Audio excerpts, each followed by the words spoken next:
Hi and welcome to Smash Ultimate Basics, where we teach you that the ultimate way to ledge trap is with Link's big blue balls. You guys voted pretty unanimously, so today we'll be covering some tech and concepts that will be helpful for your ledge trapping game. More specifically, the techniques we'll be going over are two-framing, ledge jumps, and T-spikes, with the concepts covered being both ledge physics and conditioning. This video will be timestamped in the order of least to most complex, so feel free to skip to any section you may find helpful. Also, this guide is meant to build on the concepts I cover in my previous edge guarding and ledge trapping guide, so if you're confused on what certain terms mean, I'll leave a link in the description for you to go watch that first. Also, if it sounds like I'm starting an ASMR channel, it's because the new house we moved into has terrible echo, so I have to talk really quiet for it to sound okay. Let me know if you like the change or if it should stay like it was before. Without further ado, let's get right into it. Before we can get into specific tech, there's plenty of things you should know about the ledge and how it works to understand why said techniques actually work. When grabbing the ledge, you have a maximum of 123 frames or about 2 seconds of intangibility, and a minimum of 23 frames or less than half a second, depending on both your airtime beforehand and your percent when grabbing it. After that, you can be punished for holding the ledge too long. The first 19 of those frames are your ledge grab animation, which is why you can't actually do anything to get off the ledge until frame 20. From there, you have several ways to get back to the stage, all of which I cover in my previous guide, but the main two I want to talk about here are fast falling and dropping off the ledge. If you're trying to get back to the stage, you should probably drop off the ledge only occasionally to catch your opponent off guard with the double jump aerial or whatever else works for your character, and never fast fall. The main reason for this is not only does dropping from the ledge make you lose your intangibility, but you also don't regain it from re-grabbing, meaning that your opponent can easily spike you into the depths of Minecraft for making such a terrible mistake. Our resident hero man can vouch from the sheer amount of times he's done it to me. Give me your attention, baby. And even if you did, you would only be able to re-grab the ledge 6 times before you can't anymore, meaning that you wouldn't be able to stall on the ledge anyway. The story is a bit different with tether recoveries, but with the same premise. With tether recoveries, you can only re-grab the ledge 3 times before it'll just bounce off, though you can still grab the ledge normally 3 times after. And the ledge intangibility is a bit wonky itself. If you immediately tether grab to the ledge after falling off, you only get 51 frames of intangibility at 0% and 5 frames of intangibility at 120%. Meaning that at higher percents you won't even be able to do a ledge option before your opponent can spike you into next week. If you spend a lot of time in the air before tethering, you'll get around 50 frames of intangibility at 120%, which is about 30 frames less than a normal recovery with high airtime. If you don't instantly tether to the ledge, it seems that the time spent hanging before you reel it in counts towards your airtime frames, though I could definitely be wrong on that. There's also a small cooldown time before you can re-grab the ledge, tether grab or not, so if this sort of situation has happened to you before, that's why. As a result, dropping off and re-grabbing the ledge is even worse with tether recoveries than with normal ones. These options aren't useless though, far from it. If you grab the ledge while your opponent is already on it, it'll force them off and start a 27 frame ledge rejection animation. If you then immediately drop off the ledge as soon as possible, you have 7 frames to act before your opponent even has a chance to, allowing you a free double jump back air, up air, or whatever works for your character. And keep in mind that all of this is impossible to react to online, meaning that you'll probably have many more frames if you want to do Link's down air for example, unless they were ready for it. Fast falling is also a great tool for edge guarding low recoveries, and it's necessary for T-spikes, which we'll get into later. Even though the ledge grab itself is unreactable, your opponent will definitely be able to see and react to you jumping off stage to grab it, or know when you're down low that you have to recover somehow. They can just get back up on stage and start ledge trapping you instead. I distinctly remember there was some tech that let you instantly snap to the ledge in a practical way. Yeah, that one actually, but I just can't remember the name for it. It's on the tip of my tongue. Is it ledge snap? No? How about ledge cover? Also no? Well then I guess we'll just skip it for now and not talk about. Ledge trumping is a tech used to snap to the ledge as fast as possible from the stage. Most commonly, it's used to trump someone or to force them off the ledge to where they can be hit. To do it, first start running towards the ledge. As soon as you fall off it, immediately fast fall down and turn your stick 90 degrees in towards the stage. If you do it right, you should instantly snap to the ledge. This tech is going to be easier for some characters and harder for others, but it's still going to be relatively hard for everyone. Too early and you'll get caught up in some excellent game design, which I'll affectionately call the sticky edge, and too late means you'll fast fall off the stage and potentially to your death. For those fast faller mains out there, I suggest adding a late jump to your muscle memory in case you mess up, as it'll cancel out during the grab animation frames anyway and might save you if you miss. Don't jump too early though, or you'll double jump before you can snap to the ledge. When using this tech to trump someone, keep in mind that some characters have a collision box that's too big for you to do it easily, such as Pac-Man, but there are a few more advanced techniques you can use to circumvent the issue. Gimmer made an excellent video covering this problem in depth. Now normally when no one is on the ledge, Game & Watch has a 2-frame window to fast fall after going into his ledge fall animation. And then he has about 5 or 6 frames to get the control stick all the way to the right so he grabs the ledge. When Bowser's on the ledge, he really only has 1 frame to get the fast fall off, and then a handful of frames to get the control stick back to the ledge. If you want to see more on this issue and how to solve it, I highly recommend checking out Gimmer's lab and his videos on it. Besides trumping, ledge trumps can also be used to gain access to more positions you could potentially edge guard from. This way you can more easily hit low recoveries with better moves, such as Link's neutral air instead of his back air.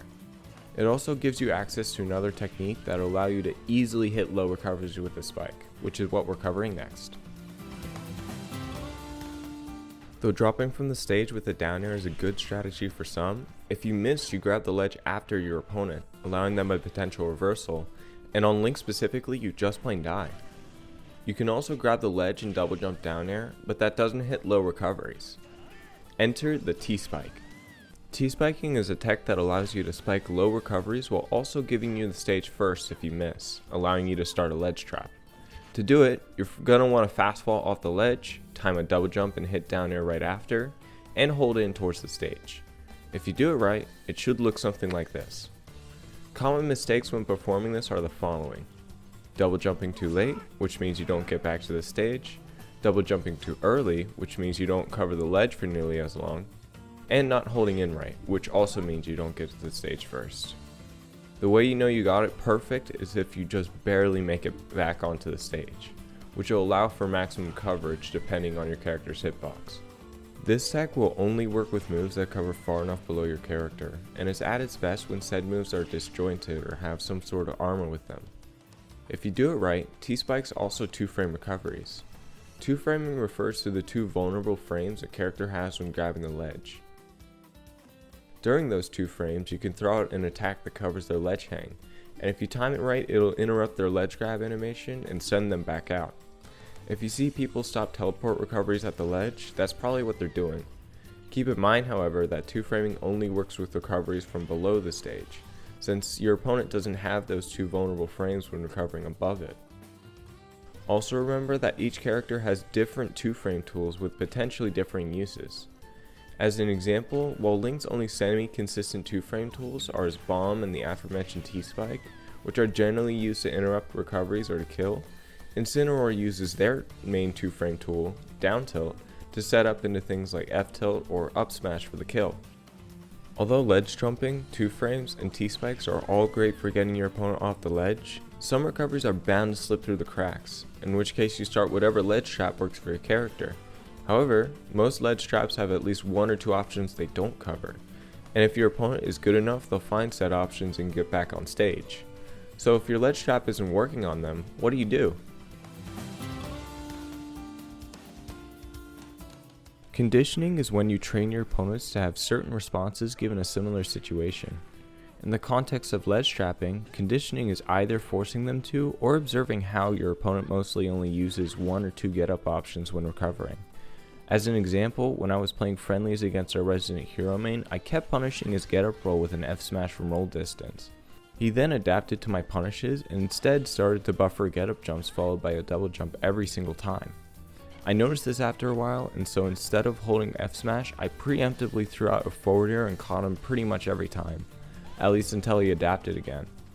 I conditioned him to do that get up jump because he was scared of my F smash, and I was able to capitalize off that for a few games before he started mixing up his ledge options better.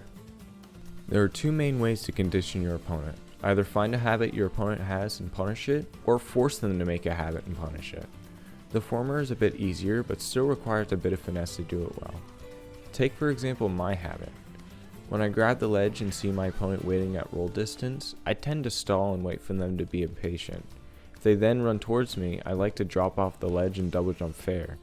There's several ways to bait this out depending on the character. Shout out to marmarmarmar for this particular clip they pulled against me.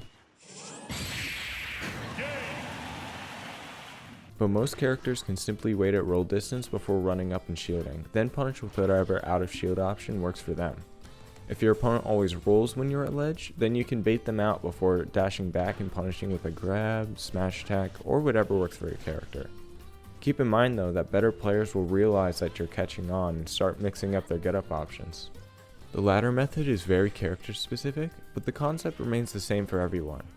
Find a ledge trap setup that covers almost every option save for one or two, and use that to force your opponent to adapt and choose the option you want. In this case, Link's Nair ledge trap, my god why is this move so broken, covers every option except get up roll, which unfortunately is nearly impossible to react to with our esports team's online sets. However, you can use that to your advantage. After using the Nair ledge trap a few times, letting your opponent see which options work and which don't, you could switch it up and bait them out with one or two nairs before dashing back to punish get up roll with whatever you want. You're essentially forcing the opponent to pick the option you want before exploiting it. Kinda mean if you ask me.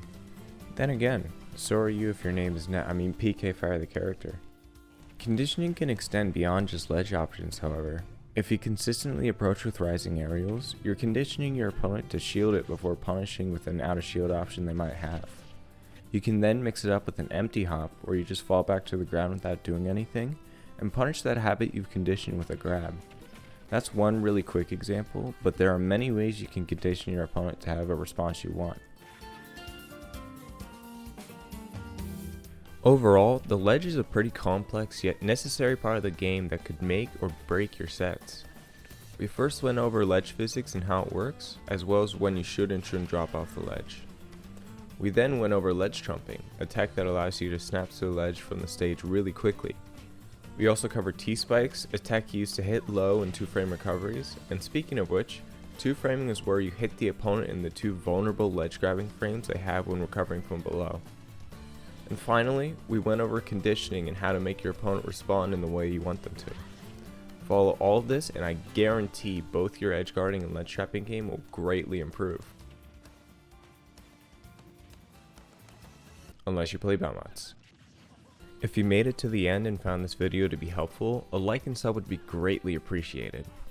I'm sorry this video took so long to come out.